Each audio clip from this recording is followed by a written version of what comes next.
హల్లెలూయా. ప్రియులారా, నిశ్చయముగా ఆయన మన రోగములను భరించెను, మన వ్యసనములను వహించెను అని, వ్యసనాక్రాంతుడుగాను వ్యాధిని అనుభవించిన వాడుగాను ఆయన మన కొరకు మారి ఉన్నాడు అని మనం చదువుకుంటూ ఉన్నాం.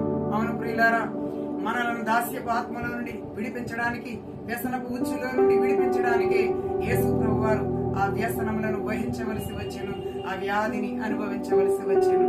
కావున యేసుక్రీస్తు రక్తంలో ఎవరైతే తమ మనస్సాక్షులను కడుగుకుంటారో వారు ప్రతి విధమైన నిర్జీవ క్రియలను విడిచుటకు శక్తిమంతులవుతారు. కాబట్టి ప్రియులారా, యేసుక్రీస్తు యొక్క రక్తమును ఇప్పుడే మనం సమీపిద్దాము.